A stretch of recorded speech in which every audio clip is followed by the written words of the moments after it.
أشهد أن لا إله إلا الله وأشهد أن محمدا عبده ورسوله أما بعد فأعوذ بالله من الشيطان الرجيم بسم الله الرحمن الرحيم يا أيها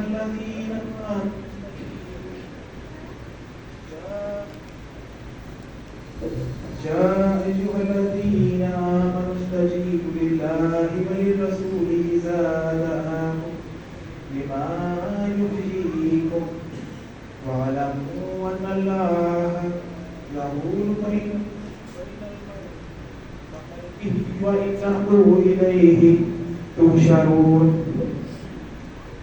اے وہ لوگوں جو ایمان لائے ہو، اللہ اور اس کے رسول کی آواز پر لبیک کہا کرو جب وہ تمہیں بلائے تاکہ وہ تمہیں زندہ کرے، اور جان لو کہ اللہ انسان اور اس کے دل کے درمیان حائل ہوتا ہے، اور یہ بھی جان لو کہ تم اسی کی طرف اکٹھے کیے جاؤ گے۔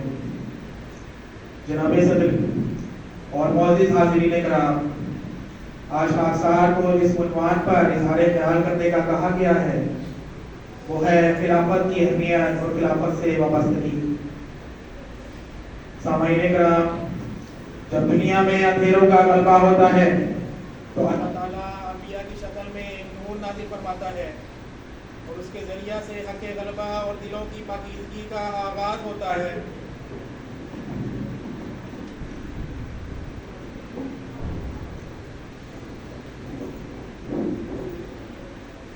جب اللہ تعالیٰ دنیا میں اندھیروں کا غلبہ ہوتا ہے تو اللہ تعالیٰ انبیاء کی شکل میں ایک نور نازل فرماتا ہے، اور اس کے ذریعہ سے حق غلبہ اور دلوں کی پاکیزگی کا آغاز ہوتا ہے۔ نبی اللہ کی دنیا سے گزر جانے کے بعد اللہ تعالیٰ یہ تمام فضائل و برکات اس کی خلافت سے وابستہ کر دیتا ہے، اور پھر اس کے ذریعہ سے وہ مقاصد اپنے کمال کو پہنچتے ہیں جن کا بیج ایام نبوت میں بویا گیا تھا۔ کیونکہ خلافت وہ شجرہ طیبہ ہے جس کی شاخیں ایک طرف آسمان کی بلندیوں کو چھو رہی ہوتی ہیں تو دوسری طرف اس کی جڑیں زمین کی عطا گہرائیوں میں پیوست ہوتی ہیں۔ یہ وہ سدا بہار درخت ہے جو ہر لحظہ اور ہر آن اپنے رب سے تازہ با تازہ شیریں پھل پا کر مومنوں کی تسلیم کے سامان پیدا کرتا ہے۔ خلافت وہ چکمات ہے جو خدائی تجلیات کے ساتھ مردہ دلوں کو بھی نئی زندگی عطا کرتا ہے۔ یہ وہ حسن حسین ہے جس کی پناہ میں آ جانے والے کبھی بدبختی کا منہ نہیں دیکھتے۔ یہ وہ مہک اور خوشبو ہے جو مومنوں کے دلوں کو ہمیشہ معطر رکھتی ہے۔ رسول کریم صلی اللہ علیہ وسلم نے خلافت سے وابستگی کے بارے میں فرمایا، وَإِنْ رَأَيْتَ يَوْمَئِذٍ خَلِيفَةَ اللَّهِ فِي الْأَرْضِ فَالْزِمْهُ وَإِنْ نُوحِكَ جِسْمُكَ وَأُوْحِيَ مَالُكَ۔ اے مخاطب، اگر تو اللہ کے خلیفہ کا زمانہ دیکھے تو اسے چمٹ جانا، اور تمہارا جسم نوچ دیا جائے اور تمہارا مال چھین لیا۔ سامعین کرام، چمٹنے سے کیا مراد؟ چمٹنے سے مراد ہے کہ ہم اپنے امام کے ساتھ ایسا تعلق پیدا کر لیں، ایسا پیار، محبت اور اخلاص کا تعلق پیدا کر لیں کہ چاہے دنیا کی ساری طاقتیں بھی اکٹھی ہو جائے اور وہ ہمیں اپنے امام سے پورے طور کے ساتھ الگ کرنا چاہیں تو بھی ہمیں الگ نہ کر سکتے۔ کیوں ہم خلیفہ کرتے ہیں اور خلافت کیوں ضروری ہے؟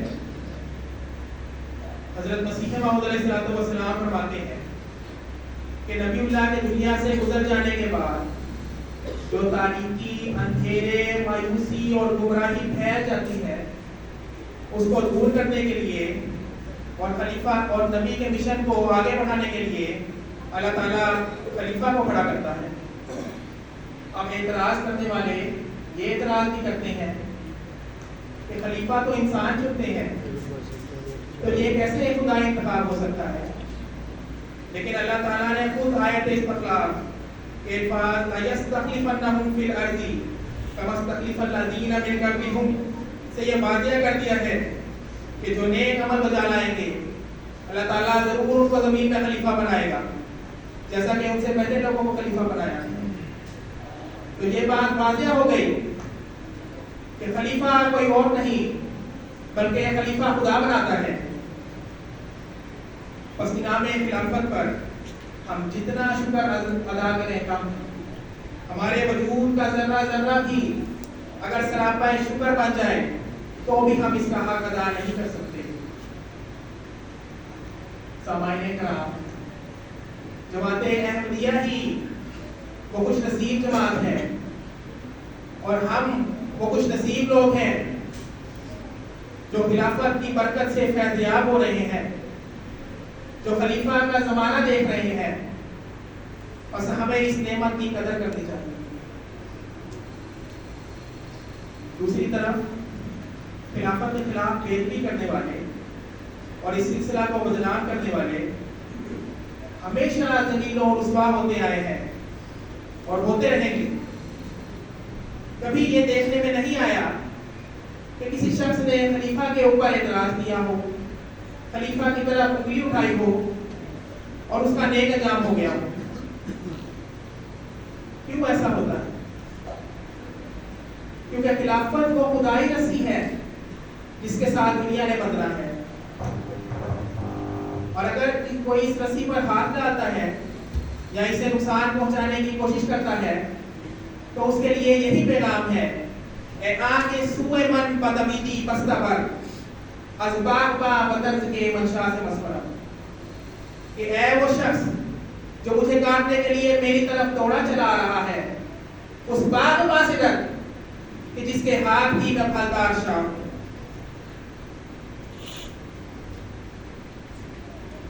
حضرات، احمدیوں کا جو اپنے پیارے امام کے ساتھ محبت کا گہرا تعلق ہے، اس کی چند مثالیں پیش کرتا ہوں۔ ایک دفعہ کینیڈا میں باب جماعت کی حضور انور کے ساتھ اجتماعی ملاقات رکھی گئی۔ 5000 سے زیادہ مرد، عورتیں، بچے، بوڑھے حضرت امیر المومنین ایت اللہ تعالیٰ بن نصیر العزیز کے دیدار کے کرم میں وقت مقررہ سے 1 گھنٹہ پہلے سمے باندھے کھڑے تھے کہ اچانک آسمان پر سیاہ بادل چھا گئے اور شدید بارش شروع ہو گئی، لیکن تمام احباب ملاقات کے انتظار میں بارش میں ہی کھڑے رہے۔ جب یہ لوگ حضور سے ملاقات کے لیے حاضر ہوتے تو ان کے کپڑے نچڑ رہے ہوتے، سردی سے ہونٹ نیلے اور جسم کانپ رہے ہوتے، لیکن خلافت کی محبت کی وجہ سے انہیں نہ بھیگنے کا کوئی ڈر تھا اور نہ سردی لگنے کا کوئی خوف۔ ڈر تھا تو صرف یہ کہ میرے گیلے ہاتھوں سے حضور کو کوئی تکلیف نہ پہنچے۔ اسی طرح حضرت خلیفہ المسیح الخامس ایت اللہ تعالیٰ بن نصیر العزیز یوگینڈا کی ایک عورت کا ذکر کرتے ہوئے فرماتے ہیں کہ جب حضور کی گاڑی ایئرپورٹ سے باہر نکلی تو ایک عورت اپنا 2-2.5 سال کا بچہ گود میں اٹھائے حضور کی گاڑی کے ساتھ ساتھ بھاگنے لگی۔ اس کی نظروں میں خلافت سے محبت کا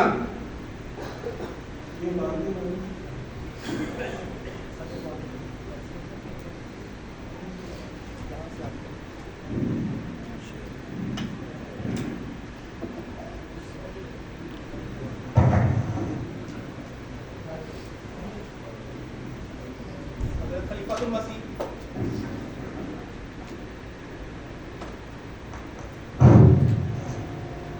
حضرت خلیفۃ المسیح الخامس ایت اللہ تعالیٰ بن نصیر العزیز یوگینڈا کی ایک عورت کا ذکر کرتے ہوئے فرماتے ہیں کہ جب حضور کی گاڑی ایئرپورٹ پر باہر نکلی تو ایک عورت اپنا 2-2.5 سال کا بچہ گود میں اٹھائے حضور کی گاڑی کے ساتھ ساتھ بھاگنے لگی۔ اسی نظروں میں خلافت سے محبت کا تعلق ظاہر ہو رہا تھا۔ بچے کی حضور کی طرف نظر نہیں تھی اور وہ عورت تھوڑی دیر بعد بچے کا منہ حضور کی طرف پھیرتی اور کہتی، وہ دیکھو حضور کو، وہ دیکھو حضور کو۔ کافی دور تک دوڑتی رہ گئی، کافی رش تھا، اس کو دھکے بھی لگ رہے تھے، لیکن اس کی کسی چیز کی پرواہ نہیں تھی۔ آخر جب بچے کی نظر حضور پر پڑ گئی تو بچہ حضور کو دیکھ کے مسکرایا، حضور کو ہاتھ ہلایا، تب جا کر اس ماں کو چین آیا۔ بچے کے چہرے پر جو خوشی اور مسکراہٹ آیا تھی وہ ایسی تھی کہ برسوں کو حضور سے جانتا ہوں۔ جب تک ایسی مائیں پیدا ہوتی رہیں گی جن کی گود میں خلافت سے محبت کرنے والے بچے پروان چڑھتے رہیں گے، اس وقت خلافت کو کوئی خطرہ نہیں۔ خلیفہ آسمان سے ہے، خلافت آسمانی ہے، بنا مرشد جیے جانا کہا کی عقل دانی ہے۔ سامعین، صرف احباب جماعت کی اپنے خلیفہ سے محبت نہیں کرتے، بلکہ خلیفہ وقت بھی ہم سے بڑھ کر محبت کرتے ہیں۔ ہم جانتے ہیں کہ پیارے حضور ہمارے لیے کتنی دعائیں کرتے ہیں۔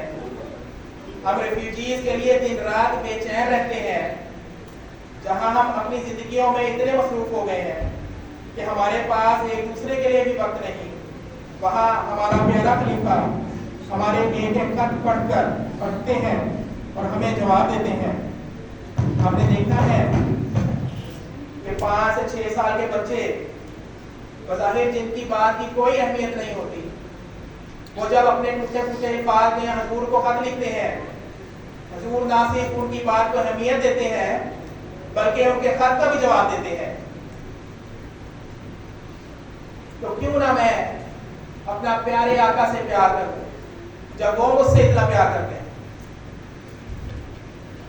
بس آج جو ہم جماعت احمدیہ ہیں، ہمارا ایک فرض ہے کہ ہم اپنے امام کے پیچھے پیچھے چلیں۔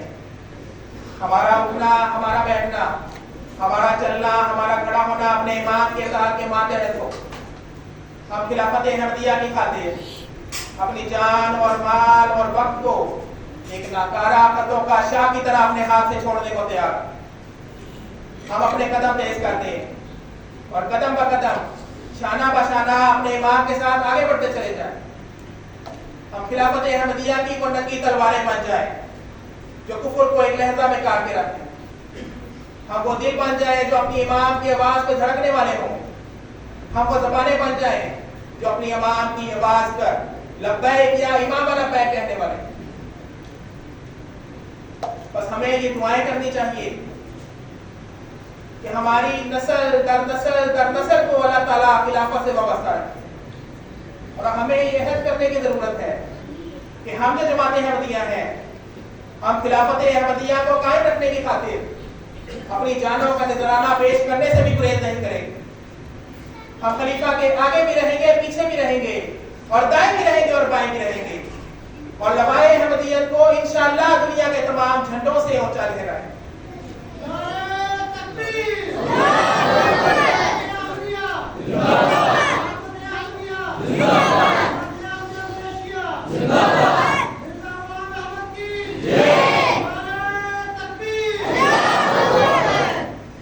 خلافت خدا کی ہے نعمت عظمیٰ، مانگو خدا سے بقائے خلافت۔ دعا میری یہ ہے بسر عز و منت، رہے سب کے دل میں وفائے خلافت۔ پھیلے زمین کے کناروں سے آگے خلافت خلافت صدائے خلافت۔ وآخر دعوانا الحمدللہ رب العالمین۔